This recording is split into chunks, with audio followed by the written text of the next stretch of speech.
ਵਾਲੇਕੁਮ ਦੋਸਤੋ, ਅੱਜ ਕੱਲ੍ਹ ਬਹੁਤ ਜ਼ਿਆਦਾ ਕੀਮਤਾਂ ਜਿਹੜੀਆਂ ਨੇ ਵੱਧ ਰਹੀਆਂ ਨੇ। ਹਰ ਬੰਦਾ ਚੀਖ ਰਿਹਾ। ਇਕੱਲਾ ਪੈਟਰੋਲ ਮਹਿੰਗਾ ਹੁੰਦਾ ਤਾਂ ਉਹਦੇ ਨਾਲ ਜੁੜੀ ਹੋਈ ਹਰ ਚੀਜ਼ ਮਹਿੰਗੀ ਹੋ ਜਾਂਦੀ ਹੈ। ਬਿਜਲੀ, ਗੈਸ, ਕਿਰਾਏ, ਦੁੱਧ, ਘਿਓ, ਦੁਨੀਆ ਦੀ ਹਰ ਚੀਜ਼ ਮਹਿੰਗੀ ਹੋ ਜਾਂਦੀ ਹੈ। ਮਗਰ ਸੋਚਣ ਵਾਲੀ ਇਹ ਗੱਲ ਹੈ ਕਿ ਚਲੋ ਹਕੂਮਤ ਇੱਕ ਪਾਸੇ ਤਾਂ ਕੀਮਤਾਂ ਵਧਾਉਂਦੀ ਹੈ, ਜ਼ੁਲਮ ਕਰਦੀ ਹੈ, ਪਰ ਦੋਹਰਾ ਜ਼ੁਲਮ ਇਹ ਕਿ ਹਕੂਮਤ ਕੋਈ ਐਸਾ ਮੈਕੈਨਿਜ਼ਮ ਨਹੀਂ ਬਣਾਉਂਦੀ ਕਿ ਕੀਮਤਾਂ ਉਹ ਵਧਣ ਜਿਹੜੀ ਲੋਕਾਂ ਨੇ ਅੱਜ ਸ਼ੈ ਖਰੀਦੀ ਹੈ।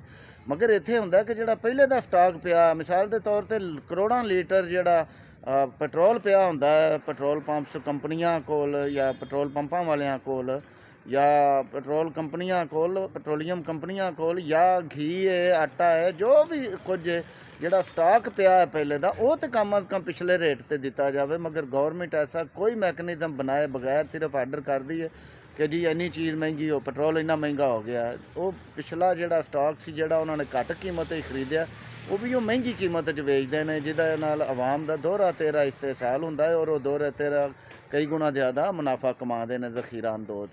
ਅਤੇ ਹਕੂਮਤ ਨੂੰ ਇਹਦੇ 'ਤੇ ਵੀ ਚਾਹੀਦਾ ਕਿ ਕਮ ਅਜ਼ ਕਮ ਇੰਨੀ ਤਾਂ ਮਿਹਰਬਾਨੀ ਕਰ ਦਿਓ, ਤੁਸੀਂ ਜਿਹੜੀ ਖੱਲ ਲਾਣੀ ਹੈ ਲਾਓ, ਪਰ ਦੂਜਿਆਂ ਨੂੰ ਤਾਂ ਖੱਲ ਲਾਉਣ ਤੋਂ ਰੋਕੋ।